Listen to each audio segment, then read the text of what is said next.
Bom dia, a graça e a paz. Vamos iniciar aí nossa aula, né? Mais uma aula. Lembrando que nós estamos aí na terceira parte, como eles disse, sobre o relacionamento do Espírito Santo e Jesus Cristo, ou de Jesus Cristo e o Espírito Santo. Na primeira aula nós falamos a primeira parte, né? Sobre esse ponto. Nós falamos do nascimento de Jesus Cristo, do seu crescimento na infância. Depois, na segunda parte, nós falamos do seu batismo e aprofundamos um pouco quanto à sua tentação no deserto. Essa terceira parte, nós vamos falar a respeito do ministério de Cristo. Cristo, depois que ele sai do deserto, ele é tentado, ele dá início, né, ao seu ministério público.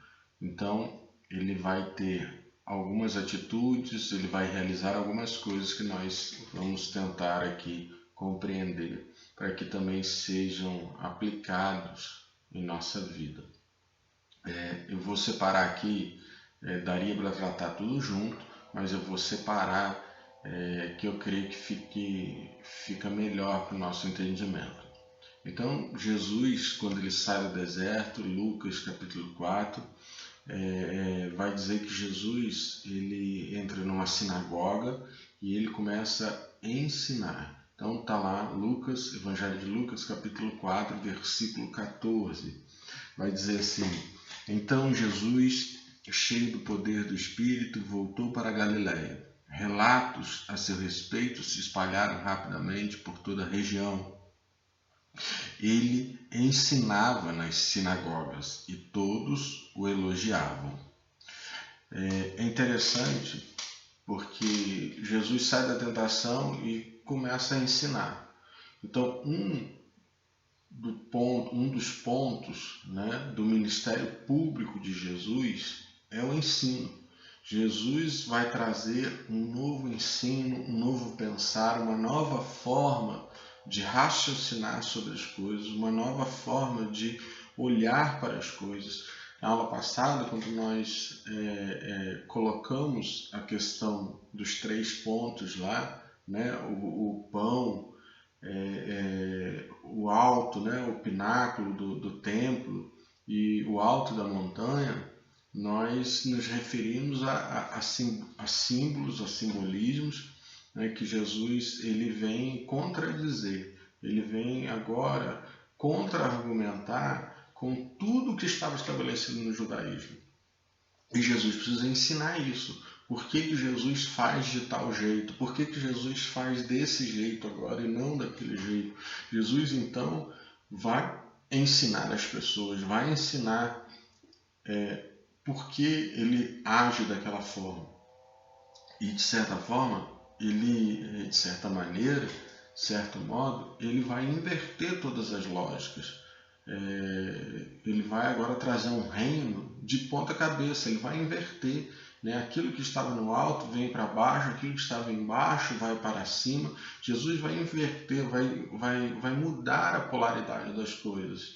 E para isso ele precisa ensinar. Por causa disso ele precisa ensinar. Ele não vai fazer isso forçadamente, ele não vai fazer isso violentamente. Nós vimos na aula passada. Mas ele vai trazer um ensino novo, ele vai trazer um respirar novo, ele vai trazer uma mentalidade nova. Por isso que Paulo lá na frente vai falar que nós precisamos passar por uma metanoia. Sem a metanoia nós não acabamos crendo. Então nós precisamos transformar a nossa mente agora. É isso que Jesus está fazendo. Jesus está realizando uma metanoia, uma transformação de mente. Metanoia significa isso, mudança de mente. Então, e ele vai fazer isso ensinando. É uma das maneiras que ele vai fazer. Essa revolução do reino, esse reino de ponta cabeça que Jesus agora está propondo para todos nós, ele vai fazer através do ensino. Então vejam que ele entra na sinagoga, pega as escrituras, né? O versículo vai mais aí para baixo, vai dizer, o 15, 16, os seguintes, e aí está lá uma passagem que está se referindo a ele, e ele diz: este sou eu, aquele pelo qual vocês estão esperando, aquele pelo qual o profeta Isaías anunciou profeticamente sou eu, está se cumprindo aqui. Eu estou ensinando a vocês tudo isso que vocês estão esperando, aguardando. Estou aqui, sou eu. Então Jesus ensina. O tempo todo o ministério de Jesus parte do ensino. E a gente precisa, queridos, entender isso. Nós precisamos entender isso, porque às vezes o ensino é visto como uma coisa que ofende a fé, que atrapalha a fé, que impede a fé de crescer. Não há nada mais esquisito do que um pensamento desse no cristianismo. O cristianismo é feito de inteligência e feito de fé. Então, nós precisamos colocar as coisas no devido lugar, mas uma coisa não anula a outra. A nossa fé é uma fé inteligente, diz John Stott, né? Então, nós precisamos estudar as Escrituras, nós precisamos aprender as Escrituras. O plano de salvação é um plano simples, né? Eu estou perdido, creio em Cristo, que foi à cruz e ressuscitou, e agora eu sou uma nova criatura. Mas há pontos dentro desse plano redentivo, desse plano de redenção, e que é um pouco complexo, nós precisamos estudar. Por isso a igreja tem mestres, por isso a igreja tem a sua escola bíblica. Nós precisamos aprofundar, sim, na palavra de Deus. É óbvio que o limite do aprofundamento é quando ele deixa de ser prático, quando ele deixa de acrescentar na nossa vida prática. E aí ele se torna um estudo estéril, um estudo onde a gente não precisa ir, né? Então, o meio termo e o caminho, né, do estudo, do ensino, ele é importante. Nós crescemos. Paulo, né, para quem entende que Paulo escreveu Hebreus, alguns não entendem, outros entendem, há uma divergência, mas ele vai dizer lá em Hebreus que nós deveríamos estar ensinando, né, realizando um discipulado, mas estamos tendo que voltar aos rudimentos da fé. O que é o rudimento da fé? Ao princípio, ao comecinho, ao início, assuntos que já deveriam ser totalmente dominados por nossa mente, por nossa fé, estão tendo que ser novamente estudados. E não para um aprofundamento, mas sim para um conhecer novamente. Então, nós precisamos mergulhar mais nas questões da palavra de Deus, nos aprofundamentos de Deus. Se você hoje tivesse que explicar um plano, né, um plano de salvação para alguém que é analfabeto, você saberia explicar? E para alguém que é um doutor, um pós-doutor numa universidade, você saberia também argumentar? Nós temos que estar preparados para todas as ocasiões, diz Paulo. Nós devemos estar prontos, porque Deus veio salvar pobres, Deus veio salvar ricos, Deus veio salvar toda a espécie. Todo tipo Deus quer salvar. Todos, aliás, a palavra diz que Deus veio para que todos tenham vida e salvação. Então, nós precisamos estar preparados. Nós precisamos estar, pelo menos, com o mínimo necessário. Então, e Jesus começa o seu ministério desse jeito. Então, é importante essa parte aqui que nós estamos tentando, né, levar até vocês mediante essa nova proposta. Então, é uma forma da gente aprofundar. É claro que a gente não vai saber tudo, é óbvio que a gente vai ter um limite, né? Mas naquilo que depender de nós precisamos buscar. O segundo ponto que Cristo vem, né, no seu ministério público é a respeito da libertação.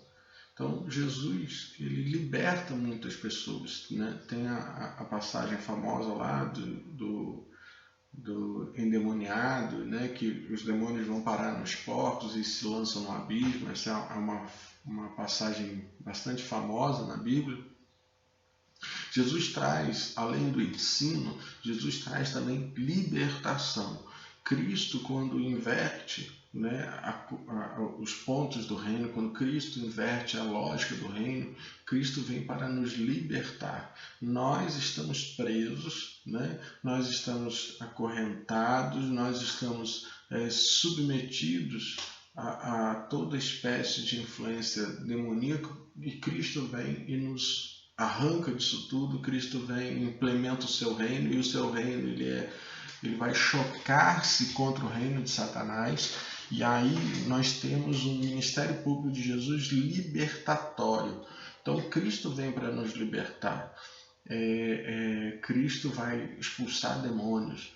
Então nós precisamos entender que faz parte do ministério de Cristo, né, libertar as pessoas do seu cativeiro, libertar as pessoas do cativeiro, das correntes, né, de potestades, influências malignas, possessões demoníacas, e isso acontece até nos dias de hoje.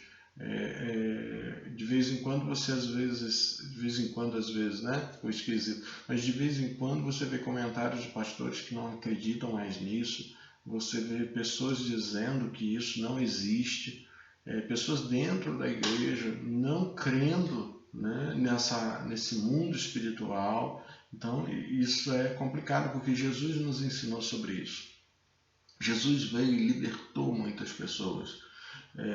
Efésios capítulo 6, né, é uma passagem onde Paulo ensina sobre a armadura de Deus. Vale a pena você ler, né? Dedique essa semana a essa leitura. E aí Paulo está falando de uma batalha espiritual.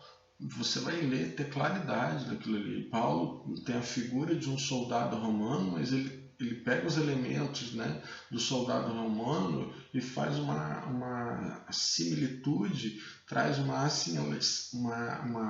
semelhança, né, com a questão espiritual. Então você tem lá capacete da salvação, né, sandálias do evangelho, couraça da justiça, escudo da fé. Então tudo isso, quer dizer, Paulo, no nível que ele tinha de escrita, no nível intelectual que ele vivia, Paulo é um homem extremamente culto, ele ainda assim, né, ele está preocupado com a questão da batalha espiritual. Então nós precisamos entender. O que eu tenho olhado para esse texto de Efésios 6 é que quando nós temos dificuldade de compreender essa coisa espiritual, significa que nós ainda estamos imaturos quanto a essas coisas. Quando nós estamos com dificuldade de crer nessa batalha espiritual, transparece uma imaturidade na fé cristã. Por que eu digo isso? Porque lá em Efésios 6, Paulo está falando com uma igreja extremamente madura. Coisas que aconteceram em Efésios não aconteceram em nenhuma outra igreja. E Paulo, né, ele pode dividir, compartilhar esse ensino, e ele só faz isso de forma completa em Efésios, na igreja de Éfeso. Ou seja, nós entendemos que é uma igreja madura, uma igreja que depois de Paulo ter falado sobre tantas coisas ali, nos 5 primeiros capítulos, sobre família, sobre diversas coisas, sobre autoridade, sobre eternidade, Paulo conclui, né, a carta falando de algo que eles poderiam compreender, algo de que eles estavam preparados para receber. Então, Paulo ali ensina algo que nós precisamos, né, pela fé receber. Então, a libertação ela é necessária na nossa vida, né? E isso existe. Nós não podemos fingir que isso não existe. Talvez a maior artimanha de Satanás seja colocar no coração do homem de que isso é uma besteira e de que isso não existe. Porque o inimigo que se permanece oculto, né, ele te derruba com facilidade. Então, nós precisamos ficar alertas quanto a isso. Jesus ensinou e Jesus libertou. Agora,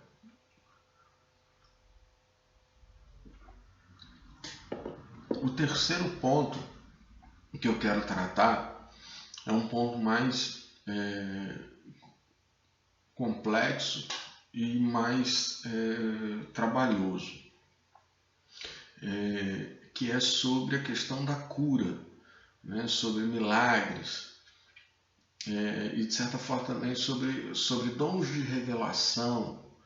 A pergunta, né, que Porque a Bíblia vai dizer que Jesus veio e ensinou, que Jesus veio e libertou, que Jesus veio e curou. Né? Nós temos relatos bíblicos de Jesus curando paralítico, Jesus curando cego, Jesus curando enfermidades crônicas.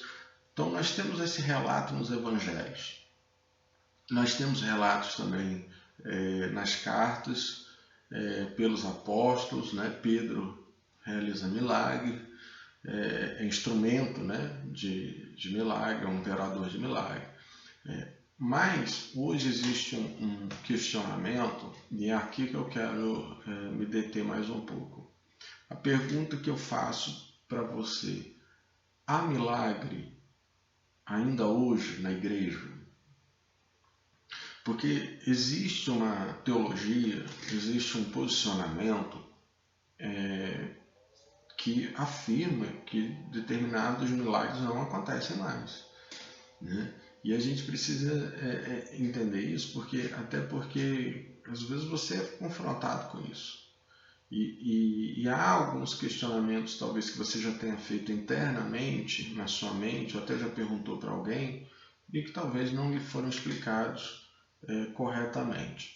Então, eu quero começar respondendo essa pergunta com algumas observações gerais. Primeiro, quem diz que não existe milagres ocorrendo hoje são chamados de cessacionistas, ou seja, o que é? Acabou. Para eles não existem alguns determinados milagres ocorrendo hoje. Cessar, né, é terminar, é acabar. Daí a palavra cessacionistas. E existem aqueles que creem que continua. Da mesma forma como Jesus curou, os apóstolos também foram operadores de milagres. Hoje nós temos, naturalmente, a operação de milagres. E esses são chamados de continuistas. Então há uma divergência teológica entre cessacionistas e continuistas. Segunda observação que eu quero fazer com você, geral. Os cessacionistas, eles acreditam, eles fazem uma divisão, milagres ordinários e milagres extraordinários. Eles dizem que os extraordinários não existem mais, que os extraordinários cessaram, né? Que os extraordinários não ocorrem mais. E que o que acontece, os milagres que ocorrem hoje, são os milagres ordinários. Isso é uma divisão que você vai encontrar em quase todo cessacionista, para justamente explicar o que eles pensam. Então, o que seria um milagre extraordinário? Por exemplo, o paralítico andar, o cego enxergar, o surdo ouvir. Esses milagres, eles são tidos como milagres extraordinários. E o que seria um milagre ordinário? Ordinário é comum. A palavra ordinário significa comum. Seria a cura de uma gripe, né? É como se você tivesse classificação de milagres na sua dificuldade de cura. Então, existem os extraordinários e os ordinários. Os cessacionistas, eles acham que os extraordinários não acontecem mais. Então, um paralítico voltar a andar, para eles é inviável hoje. Um cego voltar a enxergar é inviável. Um surdo voltar a ouvir é impossível. Então, eles creem nisso. Agora, eu preciso mostrar para vocês da onde vêm esses erros que nós, enquanto, pelo menos eu digo nós, eu creio, eu faço parte, eu acho que o continuismo ele é correto e não concordo com o cessacionismo. Para mim, os mesmos milagres, se quer você divida em ordinário e extraordinário, eles estão acontecendo. Então, eu preciso mostrar algumas coisas. Por quê? E aí eu vou te fazer uma última observação geral. Eu não vejo cessacionista fora da linhagem presbiteriana tradicional. Não vejo. Para falar que eu não vejo, de vez em quando eu fico sabendo de um batista que é cessacionista e que acabou até deixando de ser cessacionista para ser continuista, depois de uma experiência pessoal. De vez em quando a gente vê esses relatos, mas eu não conheço. Assim, para não errar, a gente pode dizer assim, a grande maioria dos cessacionistas vem de uma linhagem presbiteriana tradicional. E aqui a gente tem que respeitar o pensamento deles, mas nós não precisamos concordar.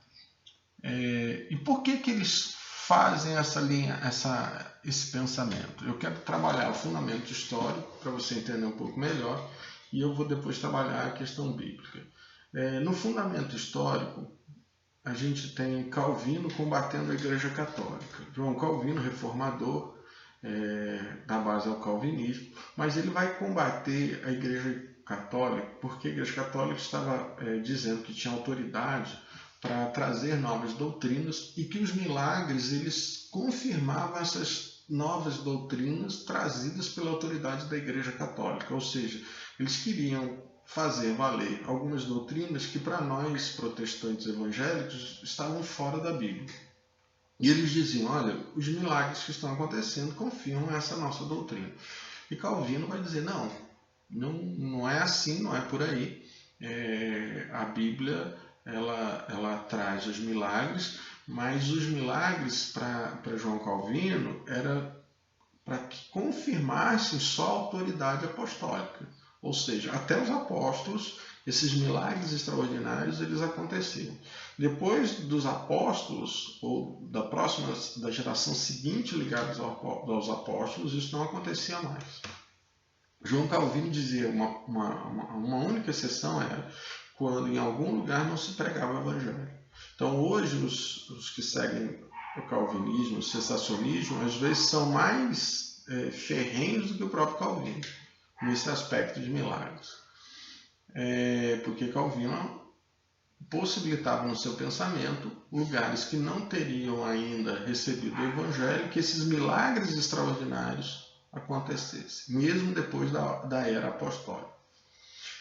Um segundo ponto foi que uma doutrina que surgiu na Escócia e que tomou o nome de filosofia escocesa de senso comum, do senso comum, surgiu na Universidade da Escócia, de Glasgow, se não estiver enganado,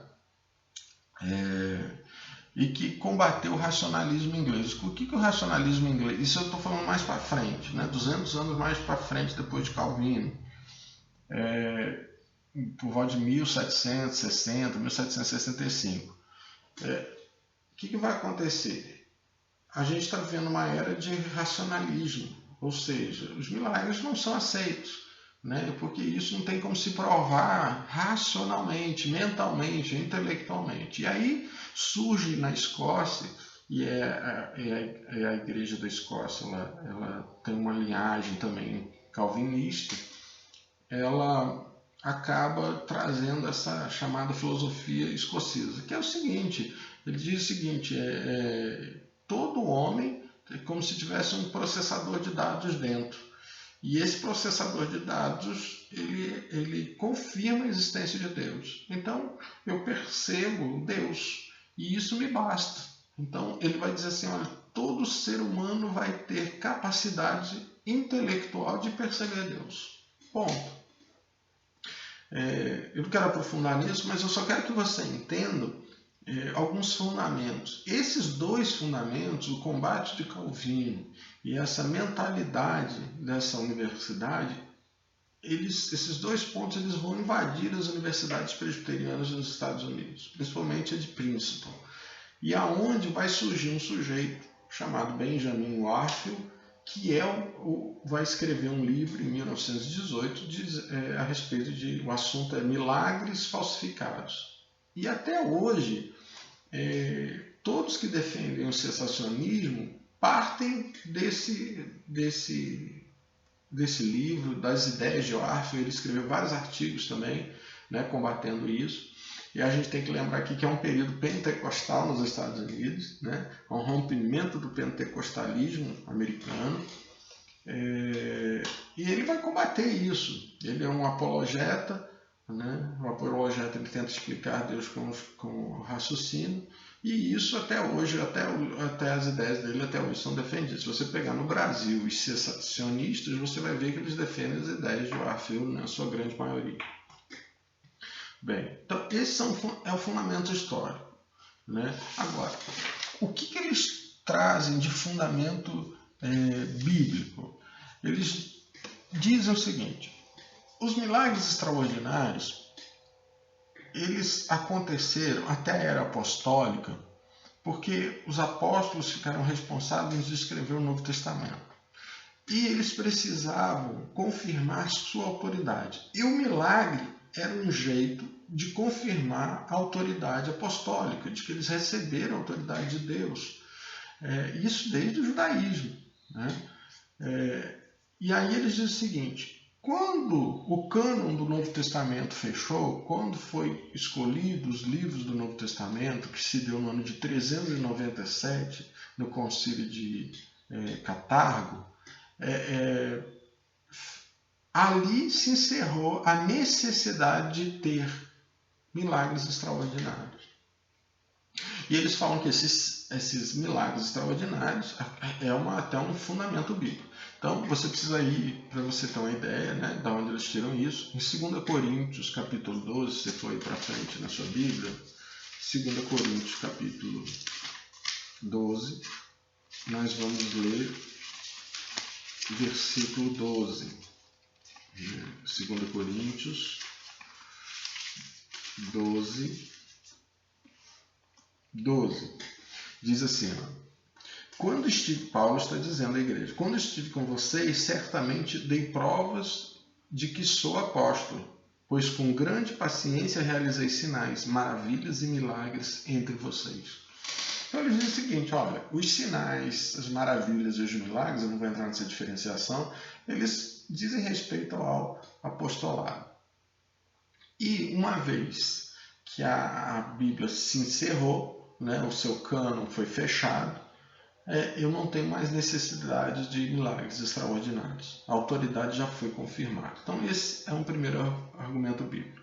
Segundo argumento bíblico, 1 Coríntios, volta um pouquinho, capítulo 13.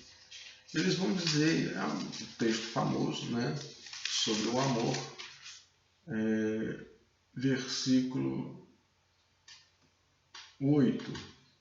Diz assim: um dia profecia, línguas e conhecimento desaparecerão e cessarão, mas o amor durará para sempre. Agora nosso conhecimento é parcial e incompleto, e até mesmo o dom de profecia revela apenas uma parte do todo. Mas quando vier o que é perfeito, essas coisas imperfeitas desaparecerão. O que eles entendem como perfeito? A Bíblia.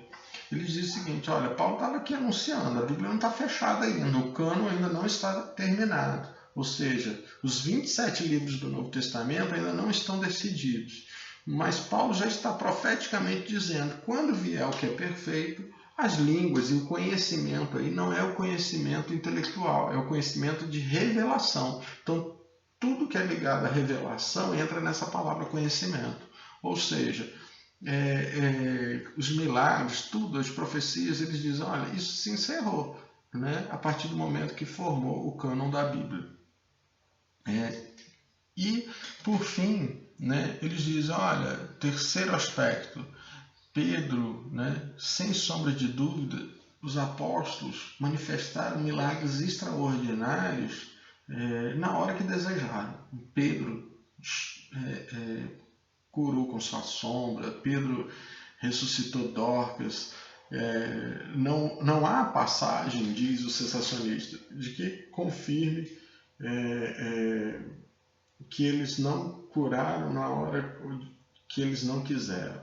Então, todas as vezes que eles foram chamados a realizarem, a serem instrumentos operadores de milagres extraordinários, aconteceram. Então, esse é um terceiro argumento. Ok? Eu vou terminar no próximo vídeo, mais 5 minutinhos eu termino a aula. Vá lá, a segunda parte, eu vou ter que estender um pouquinho dessa vez.